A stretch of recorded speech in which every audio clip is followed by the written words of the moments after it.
Hear the tale as its hush returns to the tongues of the wind, and memory bends, and the tale becomes flame once more. This, the song of the lance-bearers, for in elder days, now crumbled and dim, when the breath of dragons still warmed the hills, and the gods wore the world like a garment. Peace walked in chains across the fields of Kriva.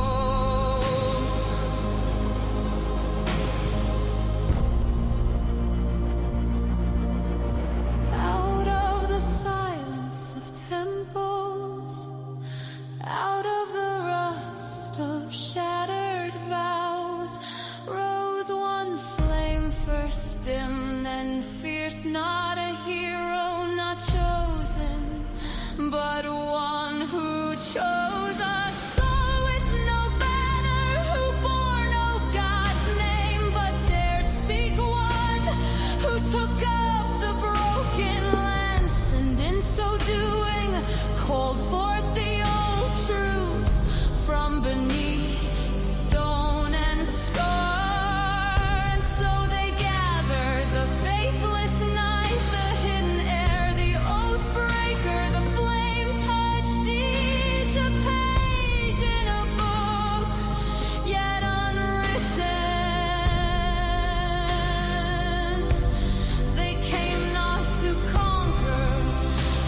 to stand, not to command, but to remember, not to wield dragons, but to face them. And in the high places of the world, where gods once trod, they raised their voices, not in prayer, but in promise. Thus begins the age of choosing. The gods do not answer, but the lances burn, and the road waits.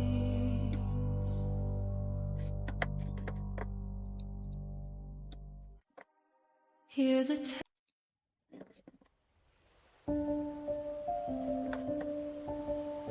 All right. With that,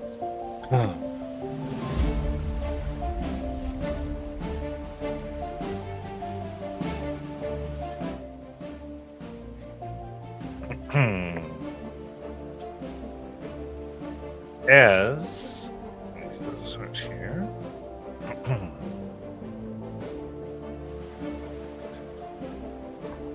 Sorry. Deep within the seas, red dust churns. Seemingly fire, and some even believe blood, in a whirlwind of storm in water. And to some, they know of a hidden path, a way that can make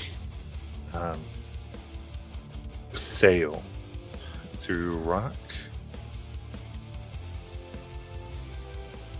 and danger, all the way, it is said, to a place where people have gone unknown. And it is here, in the place known as Cinder Tide, that we start. The way the water rushes in, many know to not take it to the east, for there many ships have crashed, and much is made out of going under the water, finding treasures and stock, and selling it upon the mainland. No one must continue past various islands and castles, past what seems to be almost a lighthouse, and finally, where the cleaved siblings are. And within there, you can make land in almost the only safe place of the Cindertide to make it, known as the Nine Fire Garrison. This fort boasts 9 watchtowers, each belonging to a slightly different faction of the garrison. They have their 9 towers that protect from the river, the road from the north, the road from the south, and watching the mountains where various things may crawl, the hillsides that things awaken from, and of course the seas themselves. For here there is much that one might need to be worried about, and it is to hear that our great heroes have returned. After leading many years out and working for the Nine Fires, picking up jobs and exploring different areas of the world of Krynn and the continent of Ansalon, they have returned home. Possibly to this place that some would think is even more dangerous than where they have been. But yet, it is where they grew up, where they've known each other, and where they promised they would one day see again after all their jobs were finished. And thusly, in a small tavern, you're in the section of the Legion of the Bannerless. Those who mostly take up purely mercenary roles. And thus, the tavern here serves those kind. Now, the tavern itself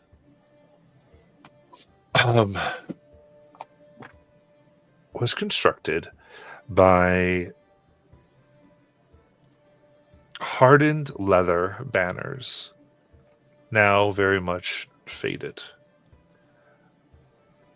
Many who came and first started the Legion itself had done so through abandoning or leaving for various reasons their respective factions, and it became a thing that when people did, the banners that they carried either in their ship or personal ones, usually upon leather or other things, were taken. And this was the first building that was little more than a tent at first.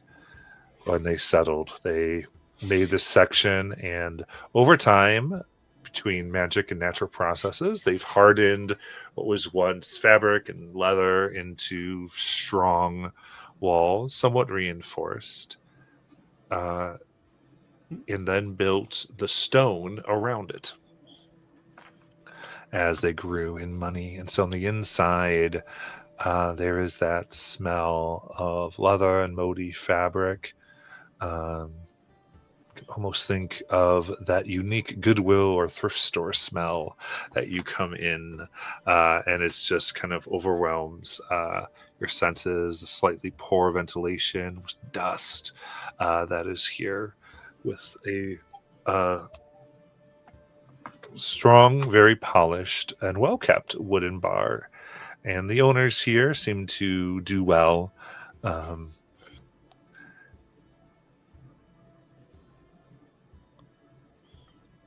Now, coming here, we have somebody who would have been the first to arrive. That is sitting a place where you can choose, and the next person would be the one who kind of thinks they're first until they see this individual It's like, sitting by a fire. So, who would like? Which people would like to fulfill these roles? I'm okay being first there, if nobody else cares.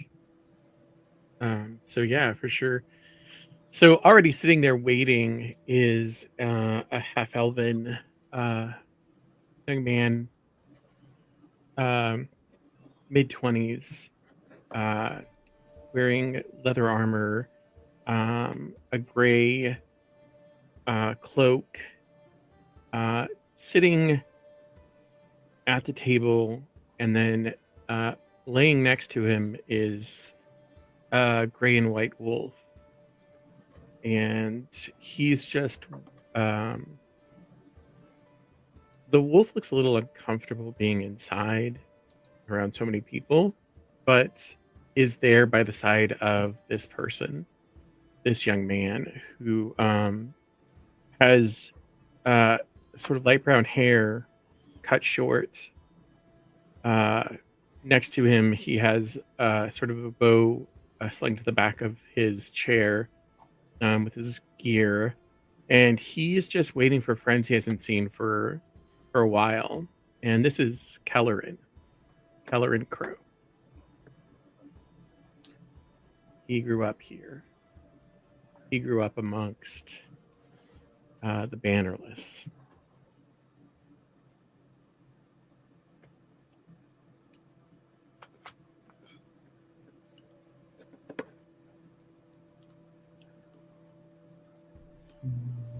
Right. So you're sitting there, and so who's coming in?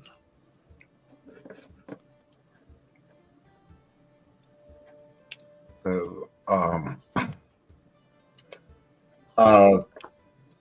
kind of tall man walks in through the doors with a cloak completely shrouding what he's got on. But as he moves, you can tell the automatic noise that a full plate would make, even though it's completely obstructed from view. And as he kind of steps in, he pulls his cloak back and you see he's probably maybe 50, 60 years old, elf. And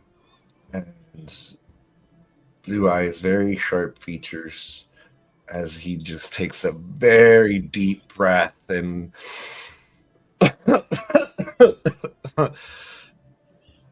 smells like home as he scans around, just trying to see if there's any familiar faces looking around or in the tavern itself.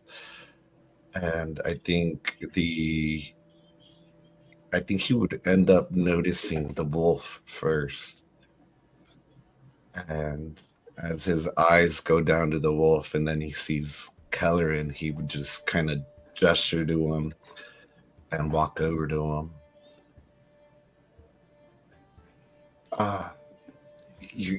You're early. I'm always good at finding the fastest route. And Taran guessed that you would be the first here. He would kneel down and kind of pet it. So now I owe him extra meat thanks to you. Well deserved. Well deserved.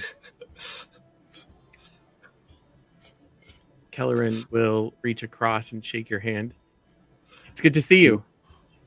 He pulls you by the forearm into an embrace. I've missed you.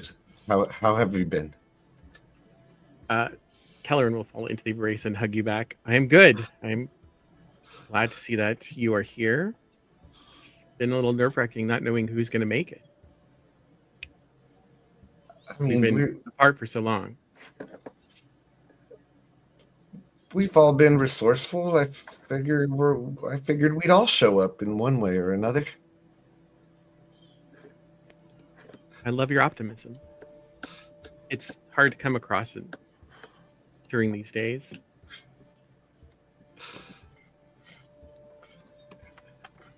He looks down. Where's the drinks?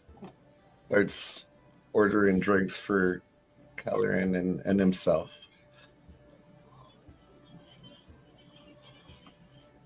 All right. And what do you imagine is the specialty that you are ordering for the two of you? I think that for Kelleran, the bitterness of ale has never been something that's he's liked. So he's more of a cider person, a hard cider, or mead. So maybe there's something along those lines that he would drink, or maybe they all drink.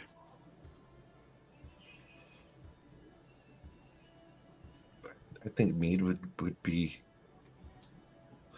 the drink of choice. All right, so here in the drowned root, you grab your mead and I'd mention an hour or two kind of pass here. And I would say whoever would enter next is late, definitively, and much because they got distracted by other things here within the Nine Fires, and they need to come in reeking of that distraction in one way or another. Who would like to do that? Oh, that has Fen written all over it. Reeking. Okay. Oh, absolutely. So Fen is late only because they got roped into helping because the kitchen, because they made a mess, and it's like, you know what, you're working that off. So Fen yeah. So Fen comes in through the kitchen, fully just like drenched from the all the way up their arms, and up a little bit on their ankles, from just like scrubbing the kitchen down. They are like, I can't remember the height that I gave them. I'm gonna say 3-4 feet max. They are a Kender with fiery red hair and deep emerald eyes, that are constantly looking around in their environment, just like taking everything in constantly, because every second something could happen, and that's something that she wants to see. Unfortunately, that also means that she's sometimes isn't paying attention to where she's going, which landed her in the kitchen, cleaning up a mess she made. And she just reeks of like what was to be the stew for the day, and as well as soap and water. Just like it's like, oh, you guys are here. Okay, cool, perfect. I'm not quite done. I will be there in a moment. Mercenary work not paying enough. Listen, it is, but when you do things that you can't pay off, you gotta work for it. So I'll be back. Wandered in the wrong door, didn't you? No, it was the right door. I wandered too far into that door. I had a question, and I found an answer. I'll be back. All right. Well, see you when you get back.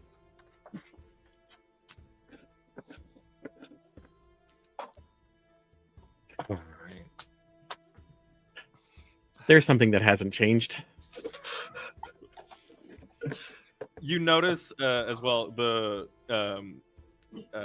Fenn's Hoopak staff, this walking stick with a blunted metal end and a slingshot, was actually leaning in the corner, kind of just at the table, not like out of sight, out of mind. So it wasn't immediately noticeable. But now that you know that she's here, is like you goes like, well, where if she's here?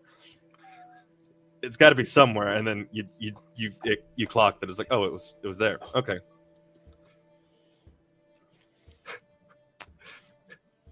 Did she might have beat us here.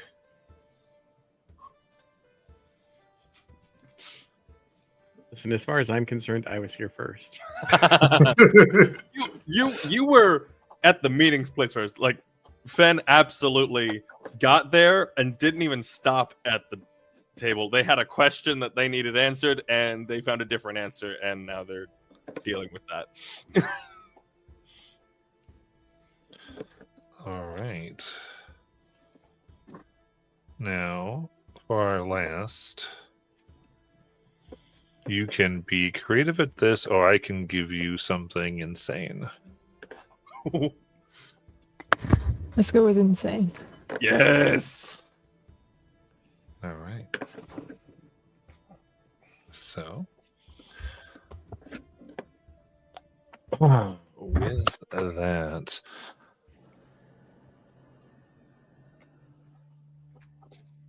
say your character's name for me. Elira. Elira. You came into the city bleeding, covered, smoke and grit. Your cloak singed, boots slick with ash, mud.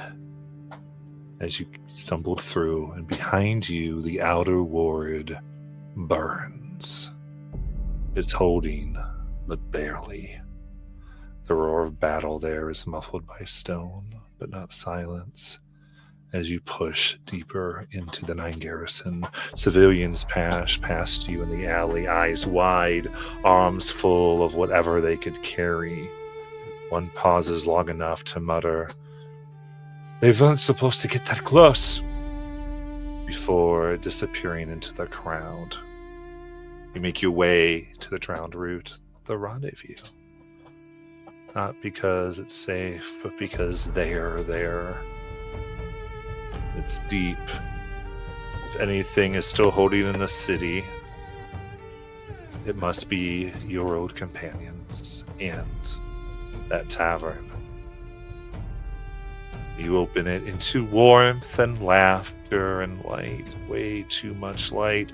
Your companions are seated beneath a drooping root chandelier, drinks in hand, unaware. And the room goes still as you step in. Not because they know what you carry, but because of the smoke that follows you in. You've seen what's coming. It's pushing through the second wall. Some kind of siege beast at the front. The wardstone shattered.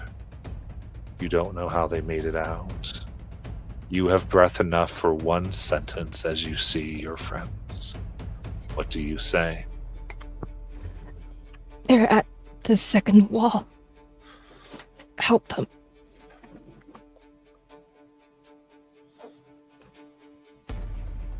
Shit. I'm assuming you drop at that point. Yeah, she totally dropped. So you see this really tiny mushroom person that has a really large mushroom cap on her head. And wearing, looks like black robes, just about 2 feet tall. Carrying a staff that is too large for herself, way taller than she is, that she was using to support herself through the city. And she just drops at the door.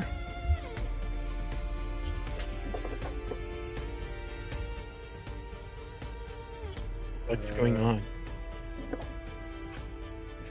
I run to her aid. Yeah, same. All right. You run, see her state, part of her skin taken back by the injuries, though she seems like she's okay. Trying to kind of describe what you want to do. If you're trying to get her to consciousness, say how you might, and you all can play off of each other. You've got the scene right now. I'd like to just look her over and see like if there's any major injuries that need immediate attention or anything of that Okay. matter. I think with that, then, final thing of Lyra, what might they find that would help her come to consciousness?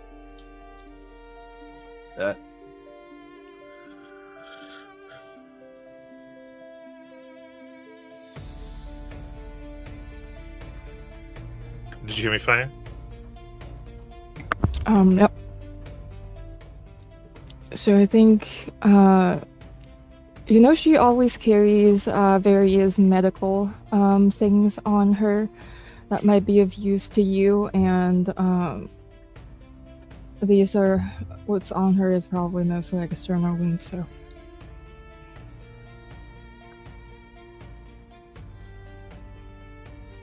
All right. So you can describe what you find and what you do there, Fen. Okay. I probably find some just some based on the state of you, probably bare bones. I only find like some small bombs or and poultices that haven't quite been used yet, and I'll rummage through and find some of my own bandages and try and like just if there's things that like any of the small small wounds that don't need that need more smaller wounds that are like seeping, like if they're seeping blood or any burns, try and wrap those and get them like started in the healing process. That way they're not they don't become infected or fester.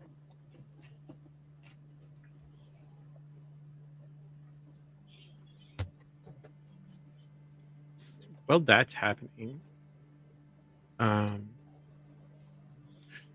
Kelleran will call Arun, come, and start running out the door, dropping his bag of medical supplies on the way, stuff that he's gathered from the forest and his bandages, and is going to try and find out what's going on. So he's going to head out.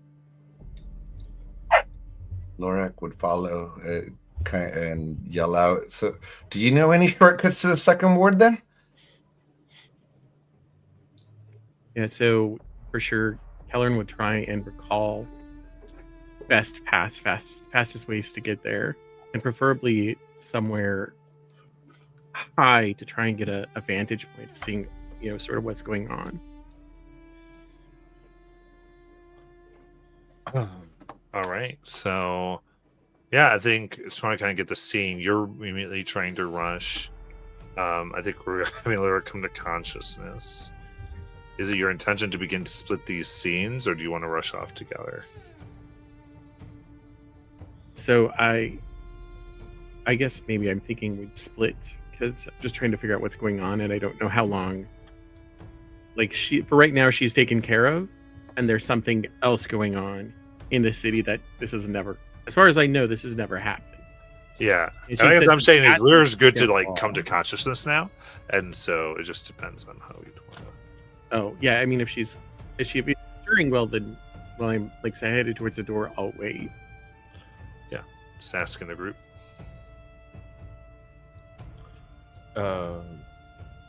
Sorry, I was checking my character sheet. I was checking if there was anything I needed in regards to what I was asking for. So, what was the question to the group?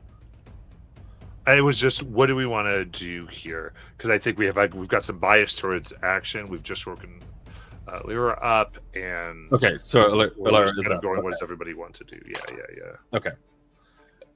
Then yeah, no, I would also go towards action. So I would probably follow Kelleran, since Kelleran usually has the right idea.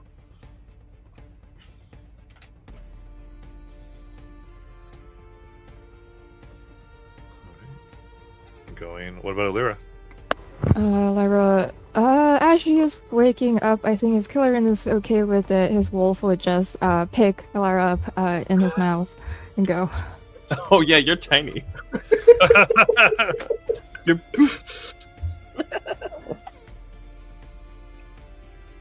Yeah, for sure. If Just like flailing about a bit. Wait, we're going like right now? you could, what's going on? Somebody's breached the first wall. Yeah, the wards are broken, and there's some siege monster over there attacking. Siege monster. That's not good. That's not good at all. Wait, You okay to go? who knows about this place? Well, I mean, that would Totally. want to do this.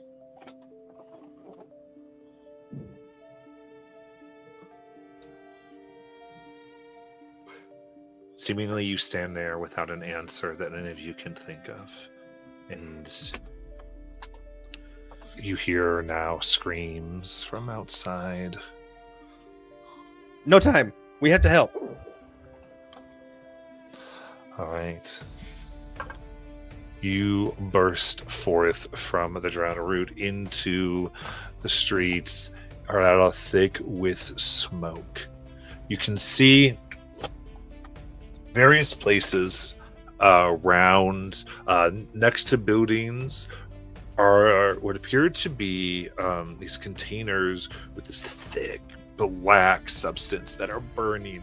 As they burn, this black smoke is just pouring off of that, making that this now, kind of like post-noon light area dark with shadow and obscuring much of the sight.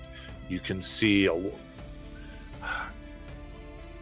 some stuff high, kind of like backlit by some fires, rising way too far above the wall.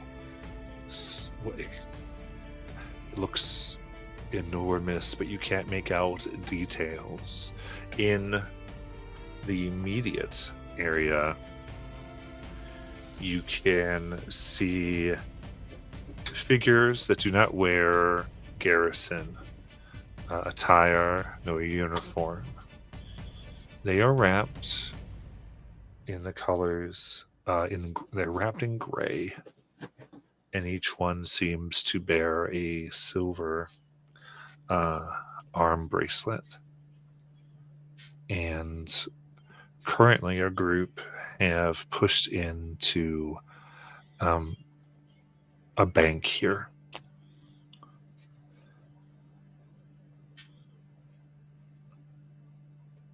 Do these figures in the gray cloaks, do they seem to be a part of, like you said that they're not wearing garrison attire, but do they seem actively hostile in their... I'll say this: they've kicked down. Well, I would put it this way: they are actively hostile. Okay. What clues you in on it?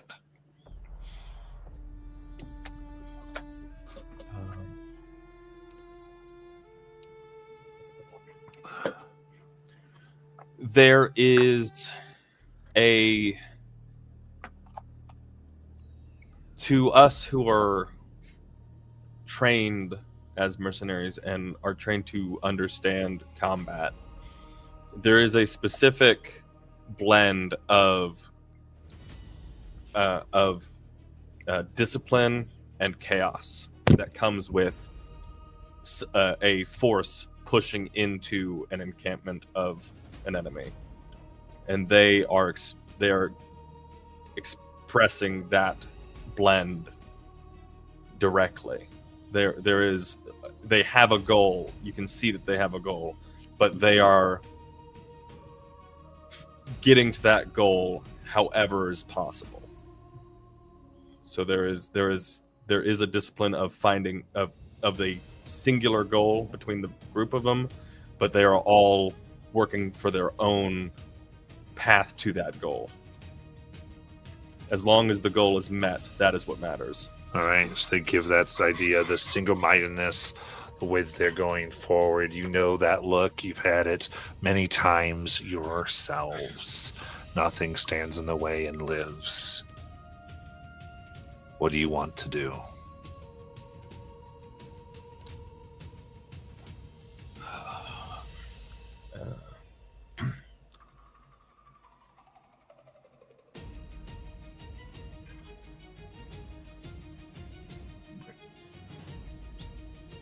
Clearly, enemy clearly attacking.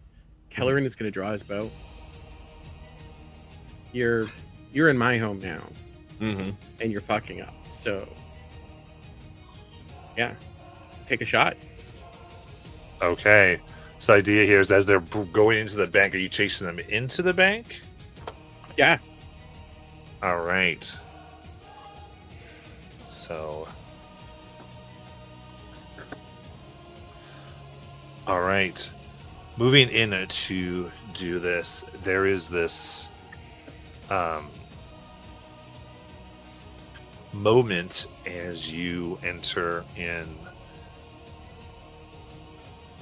and you all recognized the telltale signs of training, whether it was a step you made up the stone walkway or something else. You've come upon them. The one in the front simply snaps their fingers as the three behind them make very quick turns. And with practice movements, go down on all fours. It looks like they hands pass partially into the floor, and as if they grab part of the stone beneath, launch themselves, the three, towards all of you. And so I'm going to think this goes to Kelleran, Fen, and Lorak immediately as we'll start here. So first things first, I've got one towards Kelleran. 11. Nope. All right. If it misses, we describe how we get out of the way. Okay, so as it's coming in, he just kind of rolls to the side, shifting his way around, putting himself in a better position. I love it. All right. So next one, dagger in the hand, running, trying to get Fen's neck in one fell swoop with a 4. A 4? So Fen utilizes the reach that the Hoopak staff gives, and kind of like those what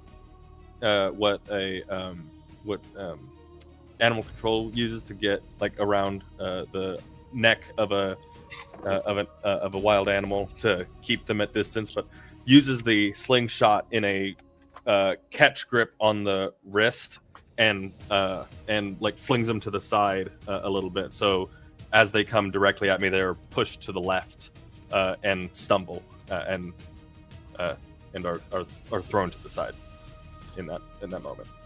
I love it. This last one, running, kicking off the wall, landing behind you, Lorak, trying to do a stab to the back for 17 against your evasion.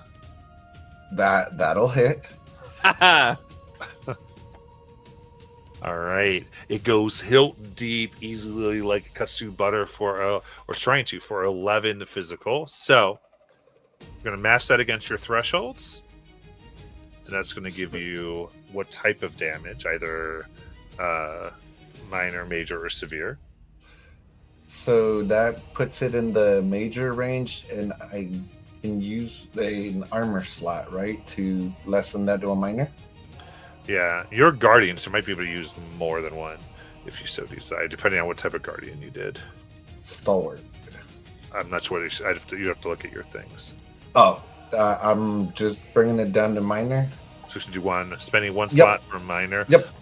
All right. So, again, the game of descriptions. So as that comes in, what does it look like? What do you do for it to eat up the armor before it nicks you? As he jumps from behind, I'm just a little bit slow on the turnaround because of the battle axe that he's got in his hand. And as he digs it in, it just kind of gets right in between the shoulder pauldron and the breastplate, but in the twisting motion, it just kind of didn't go in, didn't find full purchase. And he just kind of growls at him, like, "You shouldn't have done that." All right. And right before I pass the spotlight, the leader, who kind of takes a turn, locks eyes with you, Lyra, and they go down to where you are hiding what was given to you.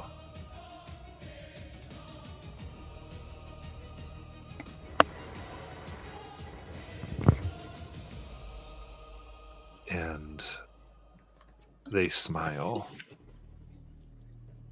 What might your companions see? And my question is, what was given to you?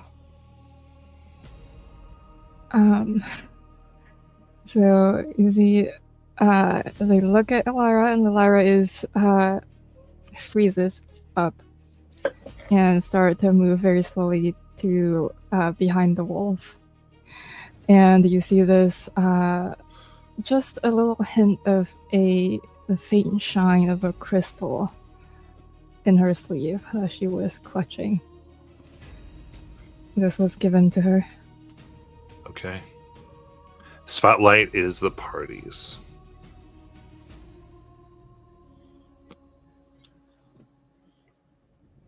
You know, it's really rude to come into someone's home without a gift.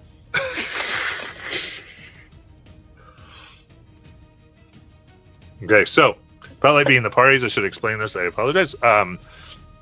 So in Daggerheart, again, this is a conversation as opposed to waiting for your turn. It's listening to contribute. So however you want to contribute to the scene, usually during an action roll, whether it be an attack or something that boosts your people or adds to a scene. Also, while we are in kind of this turn by turn, feel free to go outside of combat or what you might think of as combat. Just depends how you want to resolve things and do that. But there isn't an order. It is as the conversation goes, with people able to even act multiple times in a row, though that is a rarity. So it's kind of where we feel like the story should go, the action might go. Does that make sense? Yep. Yep. Right. So who'd like to go? Kelleran is gonna go ahead and fire his bow at the guy who jumped at him, but he dodged to pull back. Nice. You kind of step back, get against. So movement doesn't really provoke opportunity per se. So with this, we can see Kelleran kind of get there, get across the room, and the bow and fire.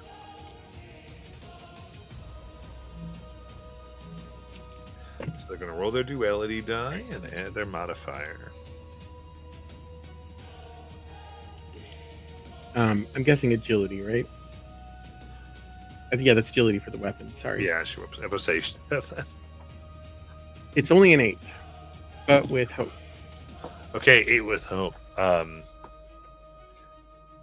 As you get back, this figure's eyes, through the gray that they wear, eye your bow. They kind of take a step back, holding their daggers. So as the arrow flies, they do a prepared cut motion as it turns to splinters.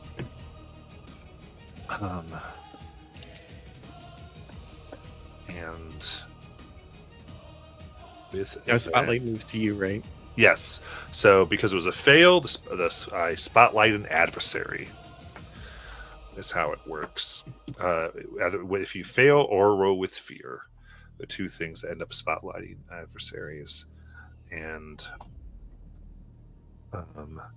with that, the leader, having seen this, charges toward Lyra, and you see they put their dagger away as they're running, and they grab what looks like to be like almost a silver coin that they hold between their middle finger and their thumb, and use their pointer to flick it as it begins to spin and glow a bright blue. And that's when it explodes. In their hand?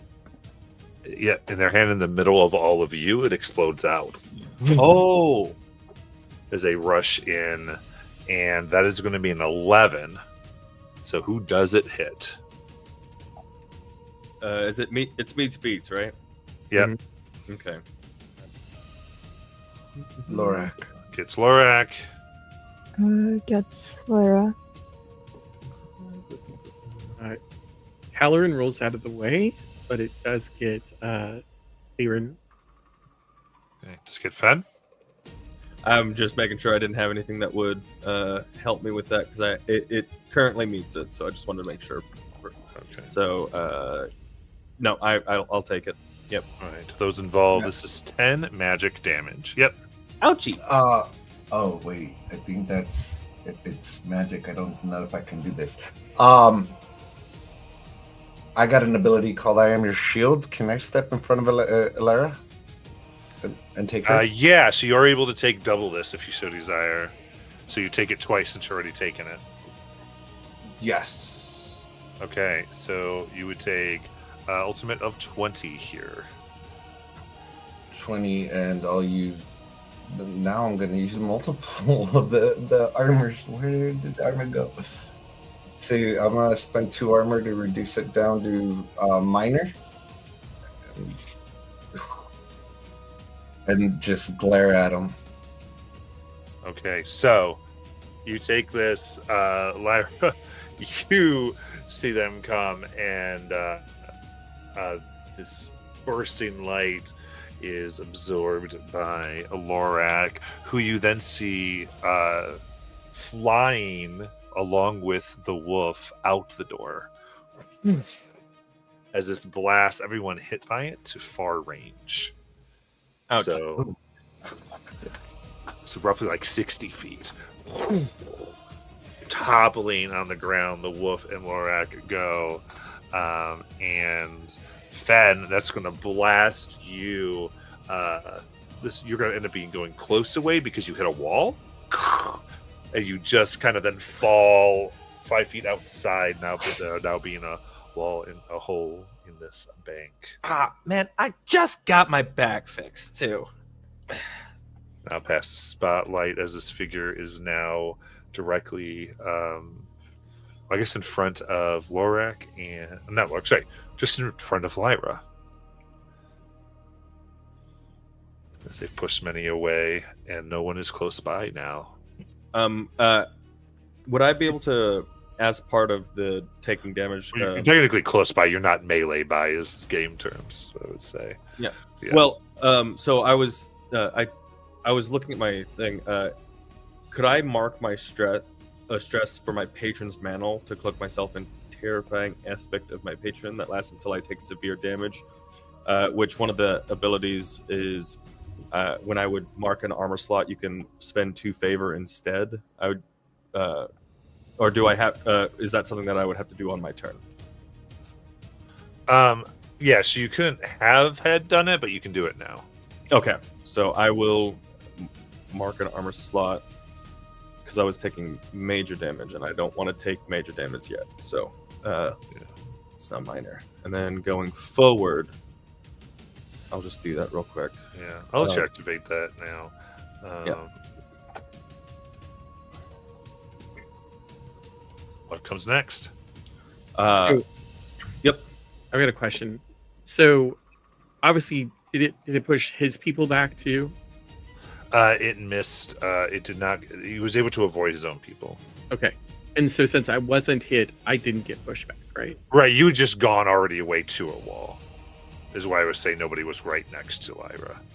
because you had backed up to fire your arrow. But she got pushed out the door. Lyra did not.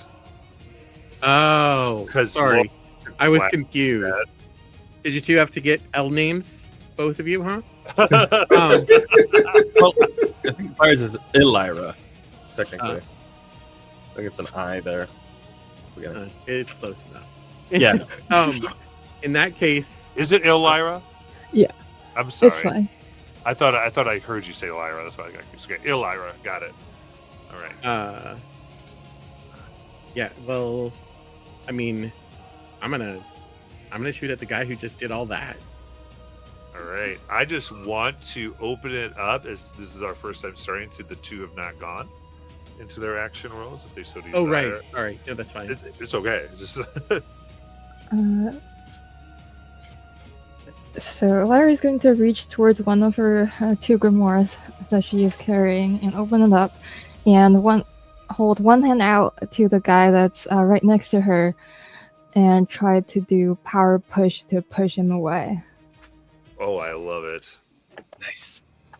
So this is a spell cast roll against the target, so do that. So duality. 17. With hope or fear. Let's see, with hope. All right. So mark your Nice. hope. Okay. So you get a hope for rolling with hope.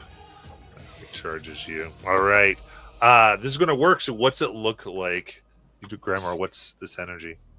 So this is like light blue-green type of energy that shoots out, almost like a shield that pushes the person away outside of the door to where Lorak went.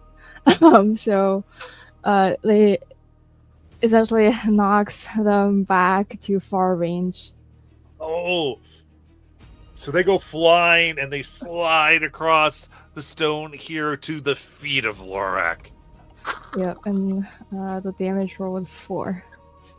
Or so very good. So that does mark an HP. That is minor.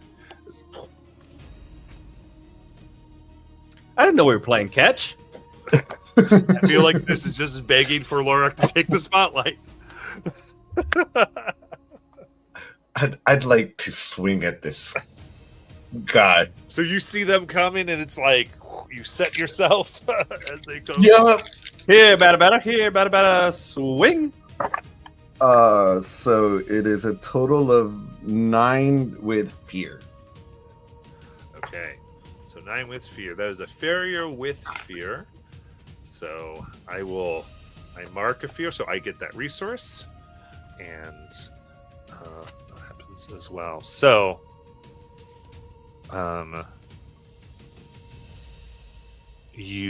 I think with this, so it's actually you and the wolf are both there at this distance. So they come flying, and you go to swing, and as you do, they begin to spin and activate their coin once more.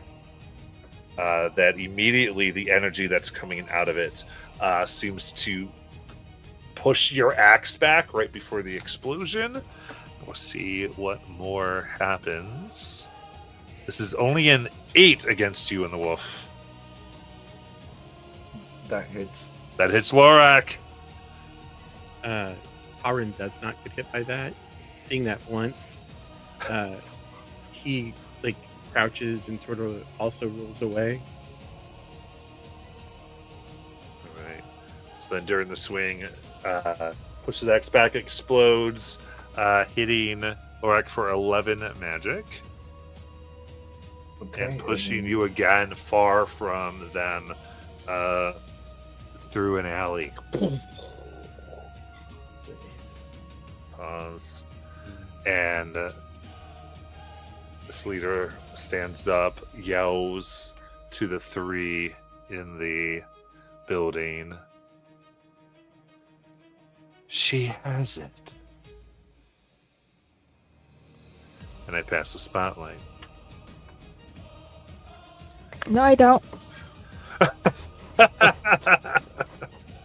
Seeing the leader use that coin again, Finley's gonna go like, no one likes a one-trick pony, and I'm gonna utilize the. What am I gonna do? See you the next time. I'm gonna. Well, first and foremost, the patron's mantle. Some of you may not have noticed the new, or you may have the new ring that Fenley has been wearing on their left thumb. Kind of inconspicuous, but it is like this weird gemstone in the ring.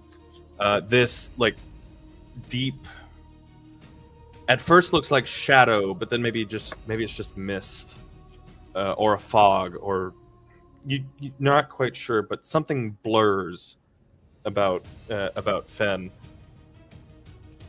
and this kind of glitch. Like there's a weird otherness to Fen that's emanating from this ring now, and that's just the flavor text for that patron's mantle there.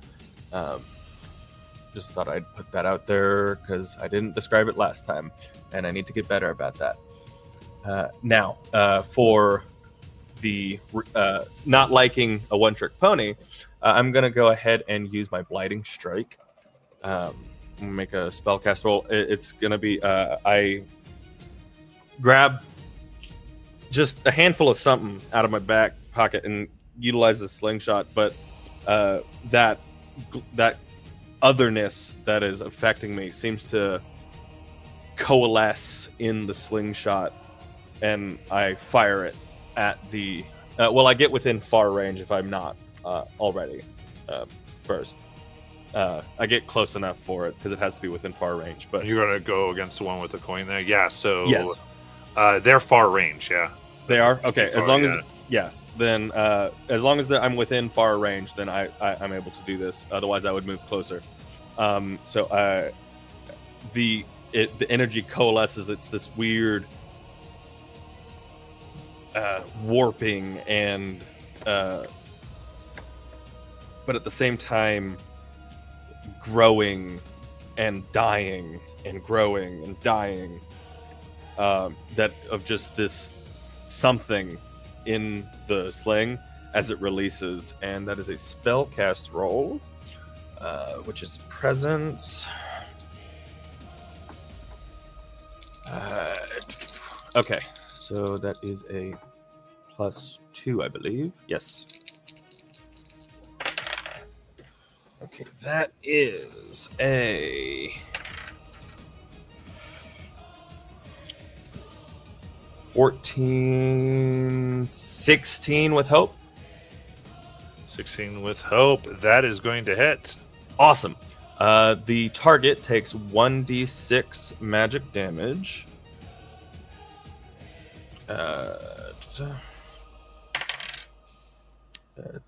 That is only 3 magic damage. But the next time the target deals damage to an ally, it is reduced by half.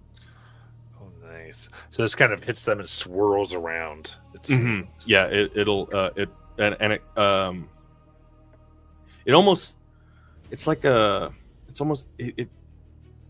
looks like it attaches to them like some kind of like sludge or mud, but then turns back into like a mist or smoke, and then does it and then goes back. It doesn't like to stay in the same shape. Ooh, I like it. All right. Well, I hope the spotlight remains the party's. Okay, and I will pause for a second. So, some ways to engage in these types of combats. 2 things. One, if you want to take spotlight, something that helps well is like seeing this or worried about X or any of those statements as you activate or take the spotlight are super helpful to kind of help with the narrative and give us this idea of, oh, I'm doing this because of this, or they did this because of this, to kind of keep that conversation going. The other is if you feel like your character is reaching out to another or that type of thing, spotlighting, helping like get the spotlight. One, you could say, somebody, whatever, or can someone do this? Or even call a character out, like stop them from going. Any of those things kind of helps move it as well. Depending.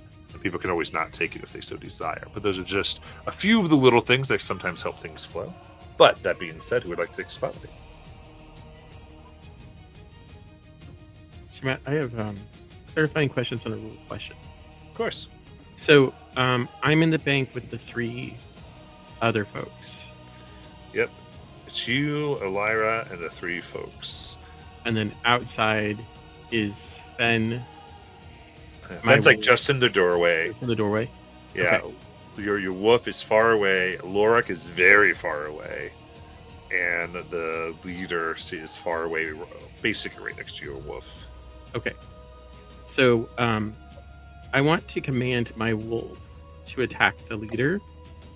And it says make a spellcast roll to connect with your companion and command them to take an action. So I roll the spellcasting, and then if it works, I command them to take the action, and then they would make an attack, if that's what I'm going to have them do. Yes. Okay. Okay.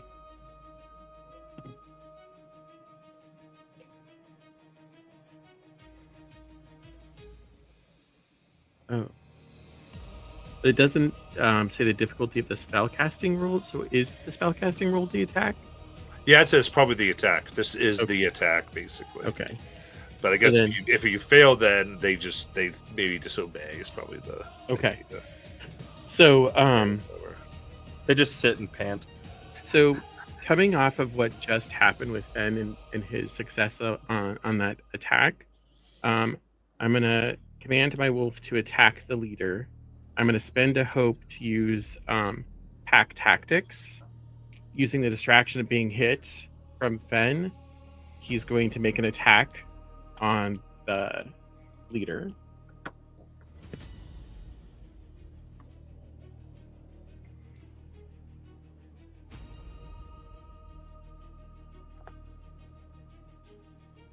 That is a 10 with fear.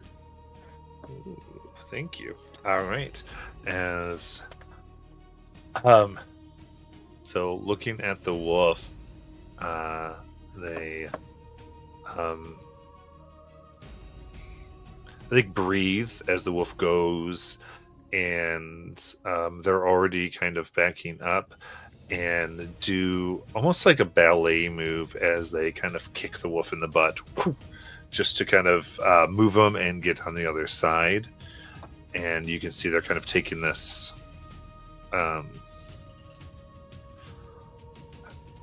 moment to negotiate. And they're yell, we need to thin their numbers. And one of the ones still in the building with you charges, trying to stab right into the shoulder. There, Clarion for 14. At me? Yep. Yeah, hits. All right. That is 7 physical damage.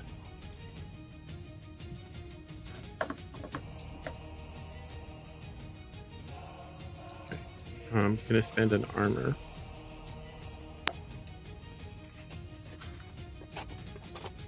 Okay, how does the armor take it?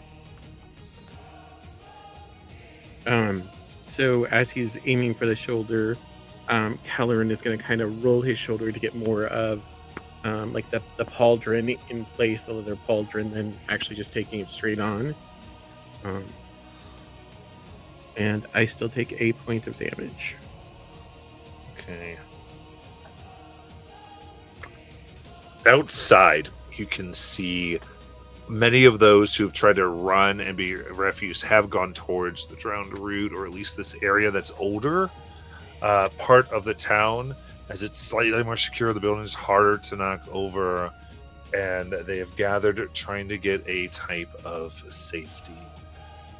You hear screams and the sound of something thick and hard hitting metal as you see one of the braziers that holds one of the 9 fires has been hit and is flying towards and smacks into the area where the refugees are gathered onto the roofs.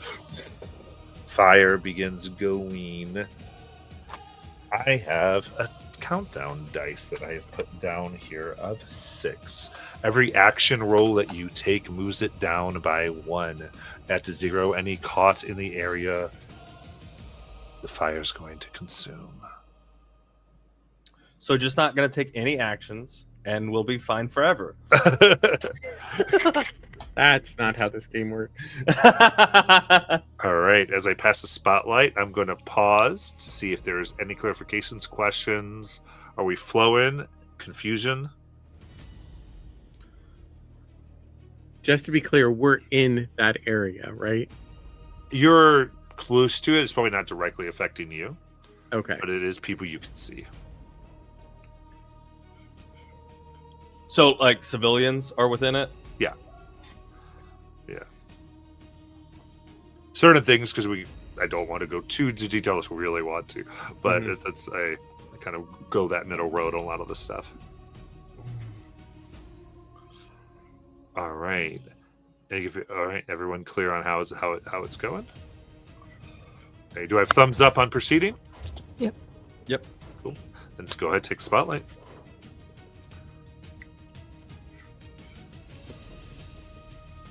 How bad is the leader hurting? Or did they They're at half. don't have? Okay.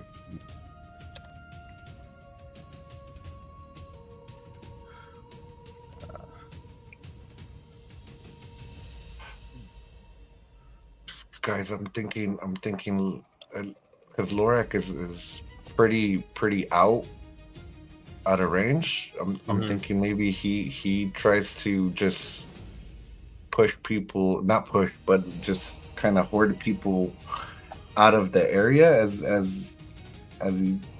What are you guys thinking? Well, if you're kind of out of range, well, clarification on placement: is Lorak near where the civilians are, where they're gonna be hit, or are we closer? Because he's very far away with. Next He's to closer than all of you. He is closer. Okay. That was my one. Partially because that's what Afui led with. So it's one of the because we're narrative. So it's kind of like I got knocked far away. I want to be far away towards them. It's like you got it. Let's roll with that. Yeah. Yeah. Okay. All right. I counter your question with, would Lorak be concerned more about getting the civilians out than killing these guys?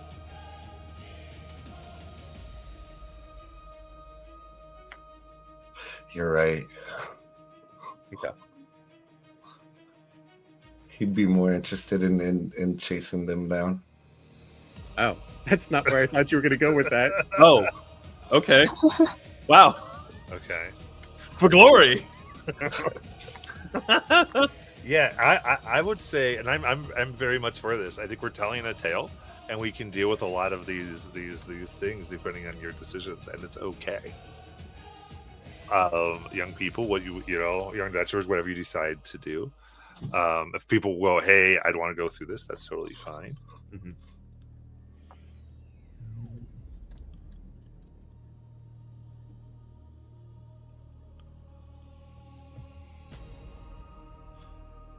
But no, I was bringing it up just to make sure it was okay, because basically I'd be leaving the party free before. I didn't want to make that decision without consulting you guys and doing it as a party. Yeah, I'm okay with you taking your character's action.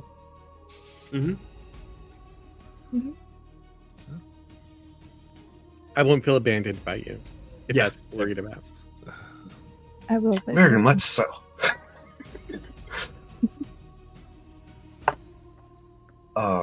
Then Lorak would just start hollering at the bystanders that are in the range. Is it kind of, there's a fight going on. You guys need to get out of here. All right. Yelling them, getting in there. Let's go. Give me a presence. Presence. Which is, I don't. Okay, +1. Okay. I got modifiers. I keep forgetting. So that is a 7 with hope. 7 with hope. Sorry. It says I have this ability called Reassurance. It says once per rest, after an ally attempts an action roll, but before the consequences take place, you can offer assistance or words of support. Ooh. So you will hear Elira shout in the distance, "Hey, it's our city! You can't let them just kill everybody!" And she'll try to help you with that. All right. What did they get from this?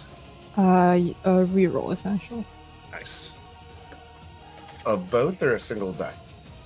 A reroll of the duality. You reroll your duality. Okay. Oh, that's a 16, but with fear. Okay. The other thing to remember is doubles on the dice, no matter what the numbers are crits, just FYI. Okay. Oh. Okay. Yes. Yeah, that's the biggest thing. If you have double ones, crit. That's why the lowest you can get in duality is 3, as far as the worst quote unquote roll.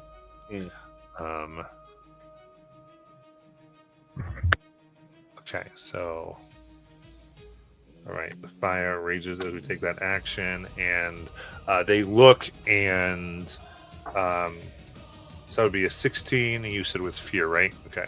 Yes. So they are looking at this, they nod, and they begin to move. It's hard because some look already injured. They're trying to help the injured people. So as this moves, they are somewhat slowly, about 50 folks trying to move through alleyways and not trample each other over, moving out. So that has definitely begun.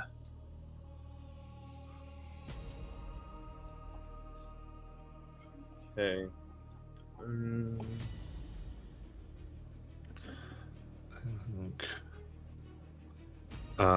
As this happens, one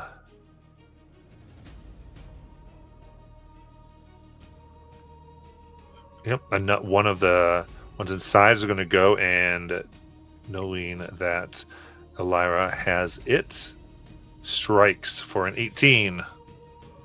Yeah.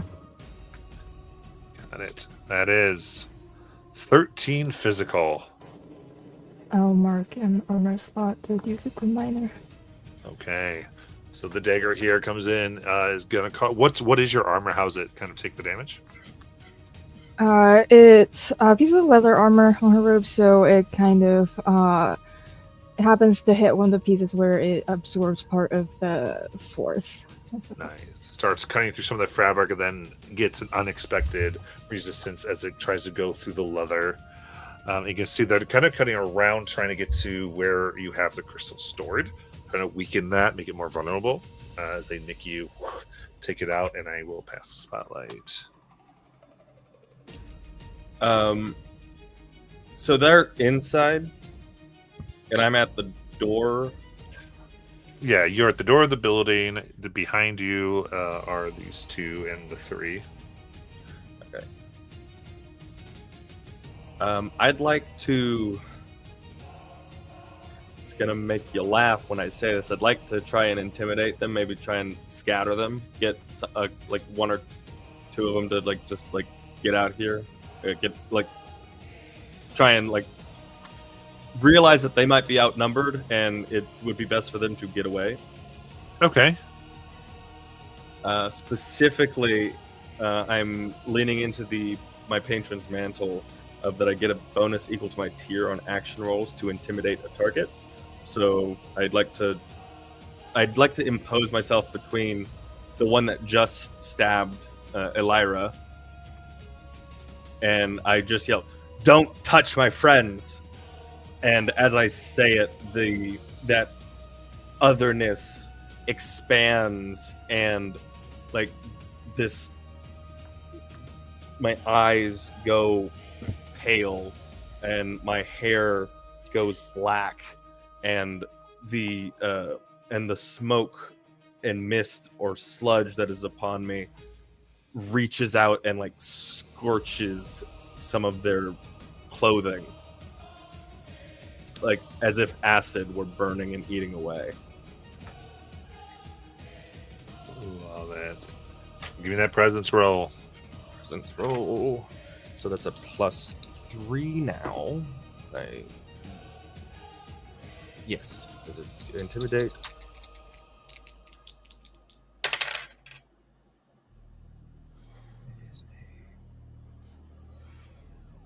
It's 16. Okay, they will look at you and it's Fear or Hope, by the way. Oh, which one was Hope? Hope. Okay. Very nice. They look at you as you now land between them. Elira as they kind of back off. Yeah, they haven't touched with them.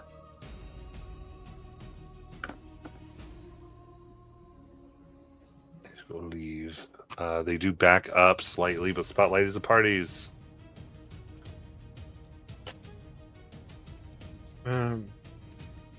If Elira's okay with it, I would like to pick her up and move out to far range, trying to get to my wolf. Sure. All right, so it's agility roll.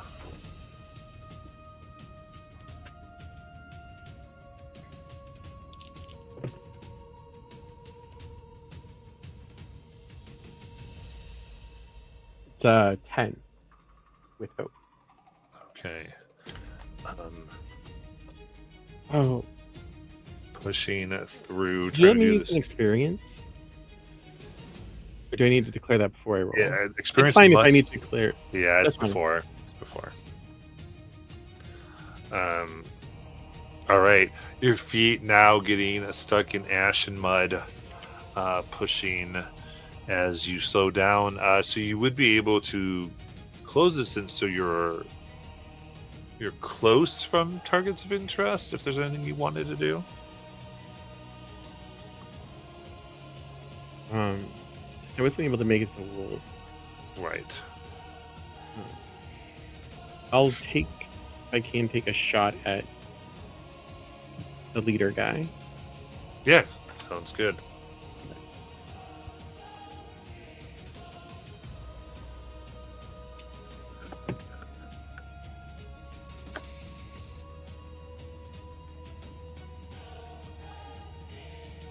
It's a 6 with hope.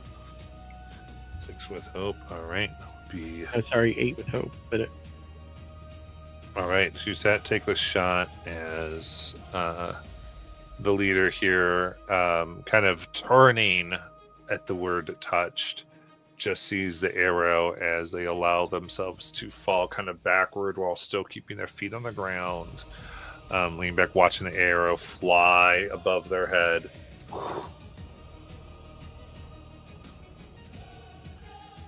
And looks, you've got Lyra. So what's going on between, and you can see they look down at their own wounds.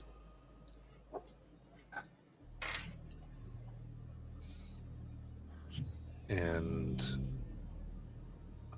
at least I know where it is now. As they turn and begin running away. And as they spend a fear, you find them out of sight and out of range as they run into the thick, dark smoke. They give a whistle. The others can't go right now as I put the spotlight over to the party. We currently have a 3 on the fire. I'm the only one within range of the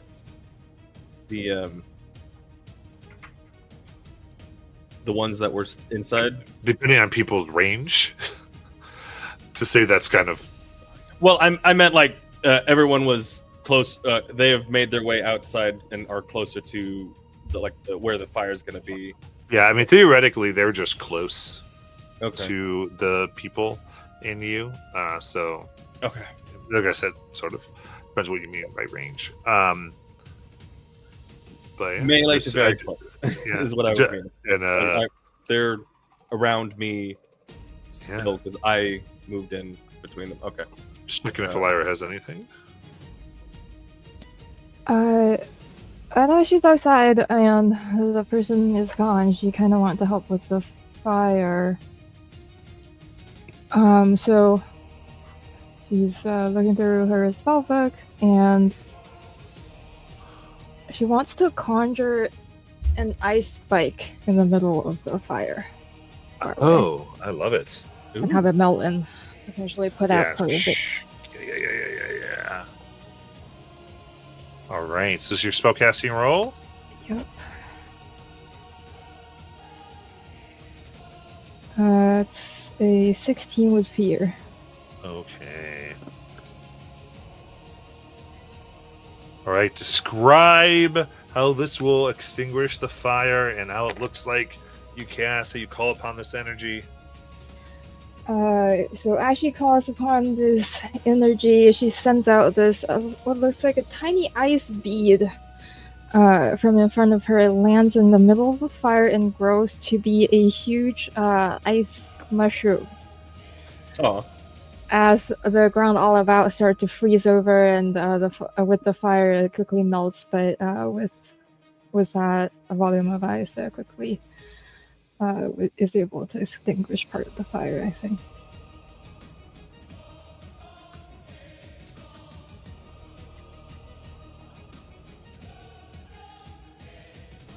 All right. Very good. And with that, begins melting, and the fire timer is removed. As people Oh, heck are getting yeah. wet, and you have done it. And incidentally, I had a secret diffusion counter that your successes went against. And so that is one of the things that's occurred. It's a few mechanic things. Won't Nice. go through, but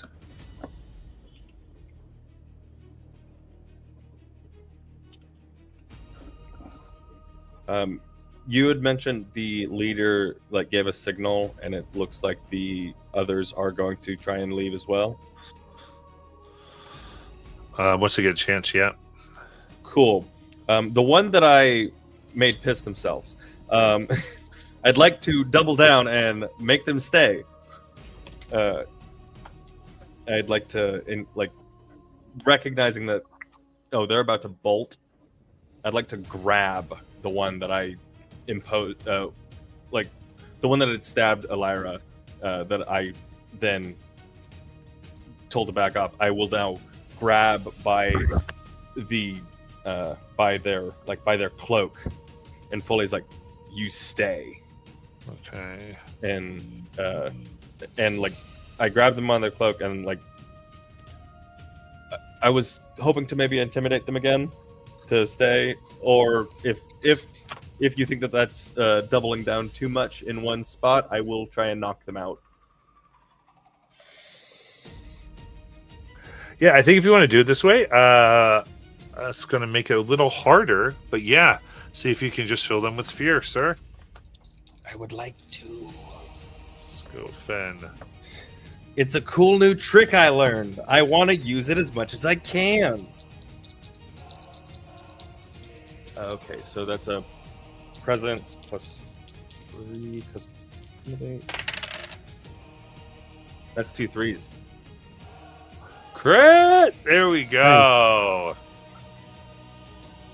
The same thing happens. It's like the cloth that I'm holding starts to singe. My eyes go pale, hair black, and a sludge starts to seep from my grip on their clothing as well.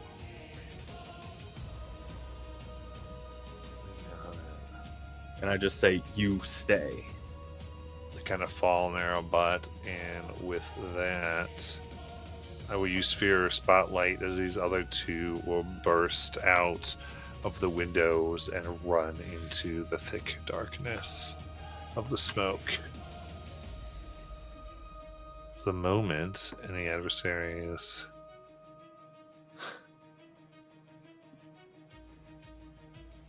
one is before you and the others are gone. You have a moment. What would you like to do? Okay. Thank you for staying. Would you like something to eat? We have a lot to talk about.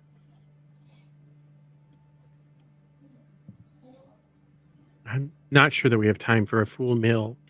Maybe we should just get to the talking. Where Darn. did we come from?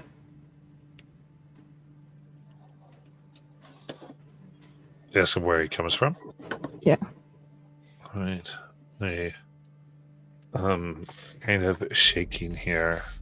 Once we come the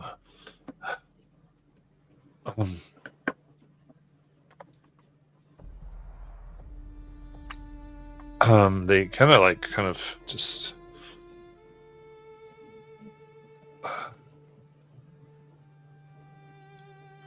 have this weird breath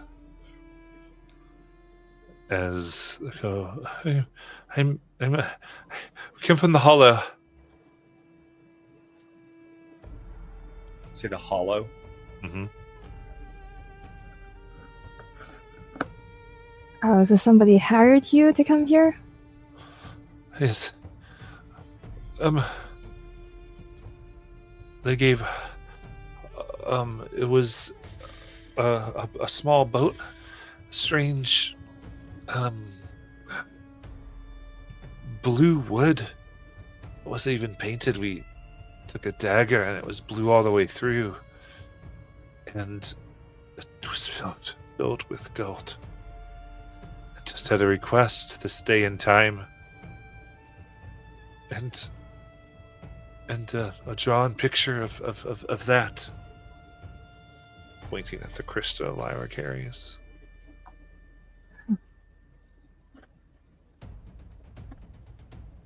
That's very mysterious.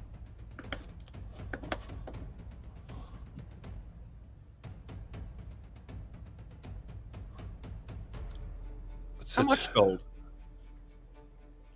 Hey. 2 chests.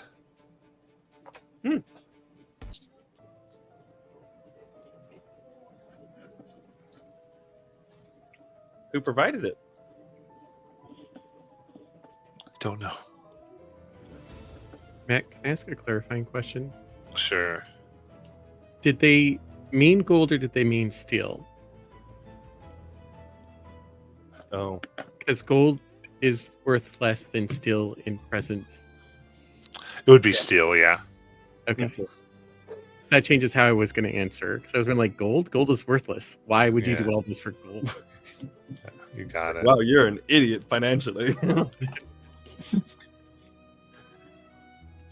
Or maybe this world gold is valuable.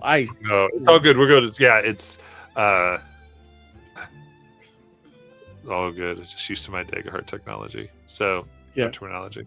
Yeah, so there's so I think here there goes chests of steel. Large ones. It's a lot of steel. So supposedly you acquire it. Where are you supposed to, take it? It said they'd be a ship in the dock. They sure love their ships.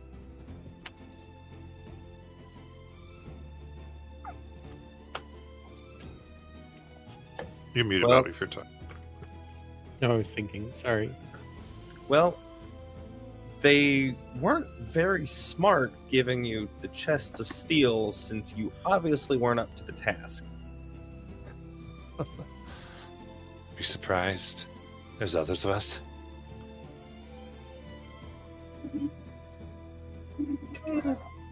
That may be true, but that's still 2 chests of steel.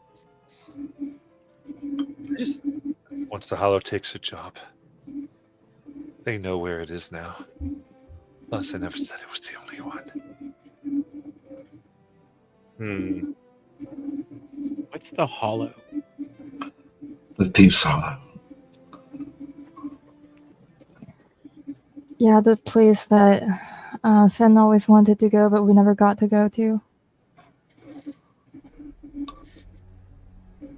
Oh, yeah.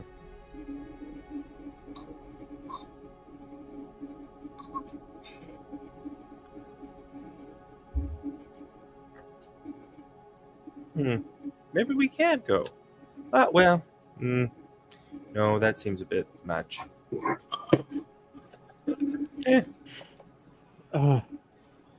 Alara, what about the beast and the wards? What did you see? I didn't get a very detailed look. I was returning and I saw this beast attacking the wards, and it's not supposed to be this close. We're supposed to be able to shatter it, but I don't think things are looking great.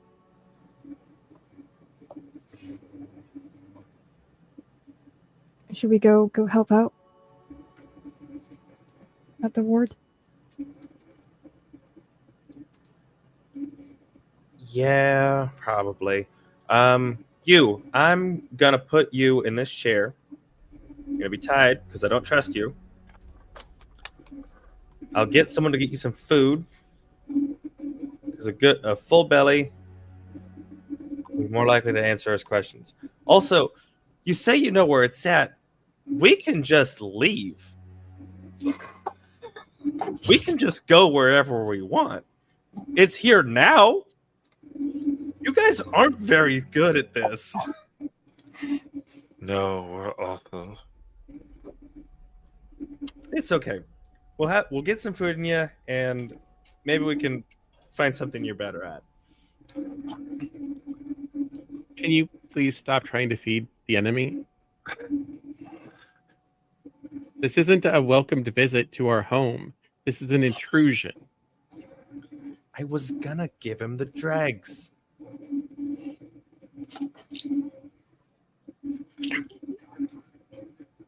Sometimes I feel you're too kind for this world. Maybe. But if I'm not, who will be?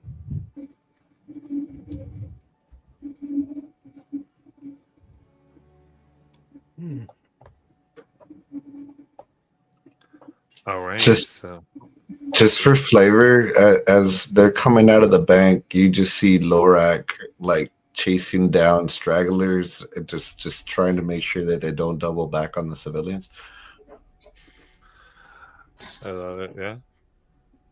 Now, pushing back out, I would say from this, you can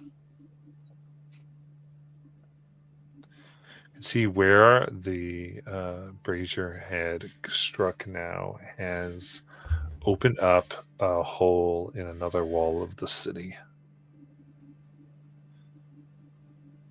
As smoke rages. They begin to look at each other and try to make it out into the safety of the wood, or relative safety, as dangerous as it can be. At the same time,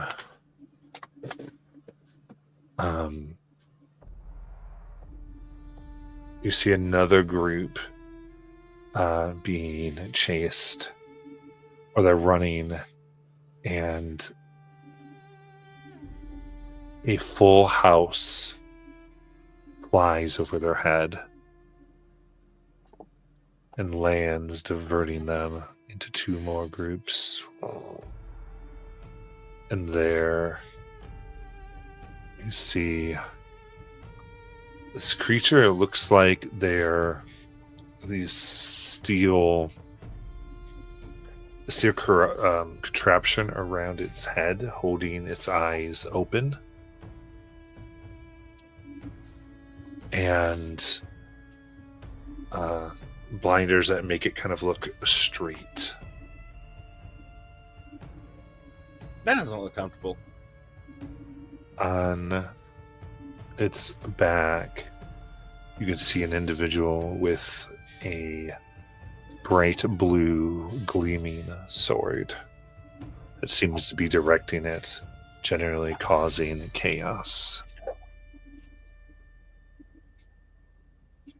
So you have a group trying to make their way into the woods, another group horribly running from this thing that is now split into two. Probably one will be taken chase by this thing.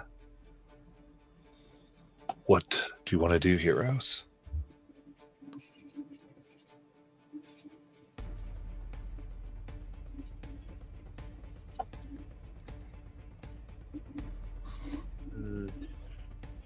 I think we should try and help the group that is going to be chased by the creature. The ones making it to the woods should hopefully be okay in the woods. Yeah, they'll know the woods close to the garrison. They'll be able to. Well, and hopefully some of the other factions have people out helping. Unless they were all at the main gate. This all happened very quickly. Hopefully somewhere somebody's trying to regroup.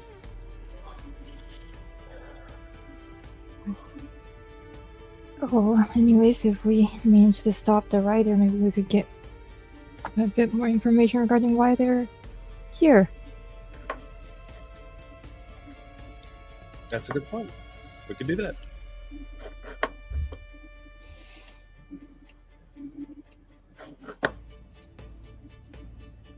All right.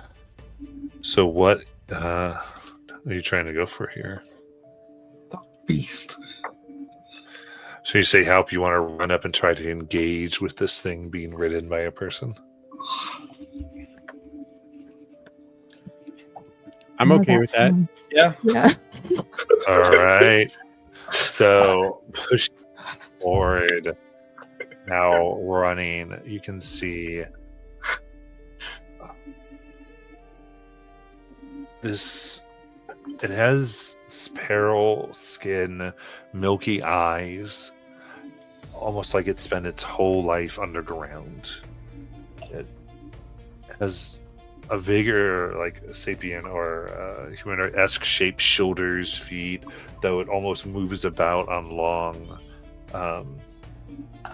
arms that come down, and its fists are large and almost look like they've grown around boulders around the knuckles, or they've been inserted somehow. Ouch. This thing rides. And y'all have the spotlight.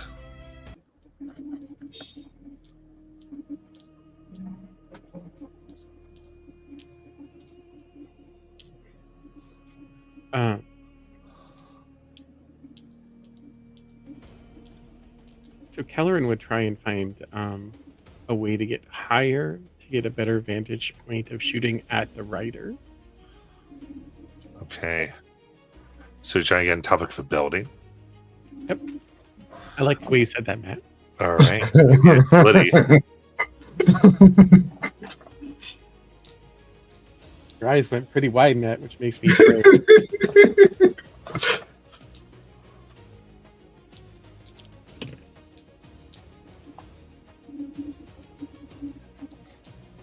I love the number 10, but it's with hope. Okay, a 10 with hope. You try to run up some of the areas where some buildings have collapsed and stone has tried to has been flung. The sudden burst of movement.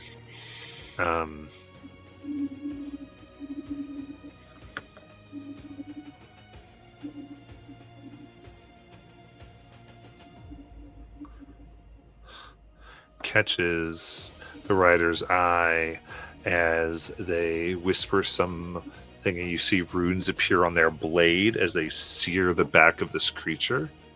As the creature yowls, puts its fist, grabs a house, and throws it towards your group. As it breaks and the pieces all fly here. Many pieces coming at all of you for 10 to hit.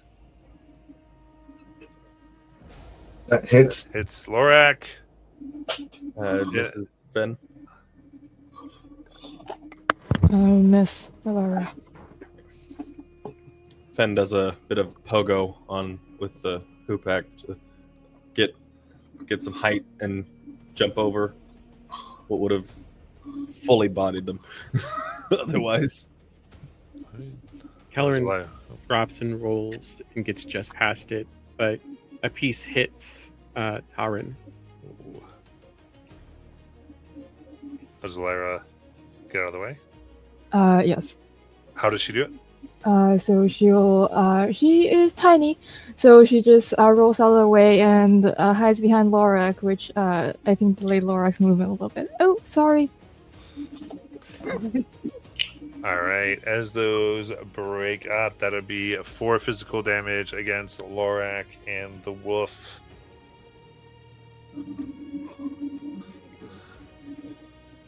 All right.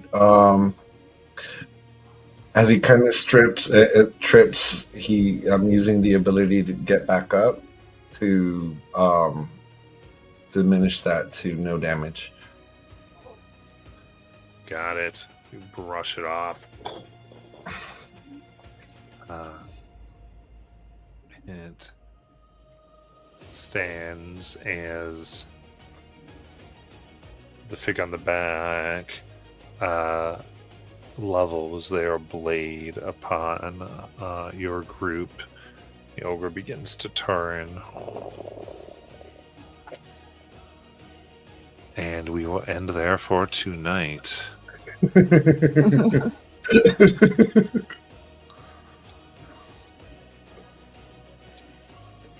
Awesome.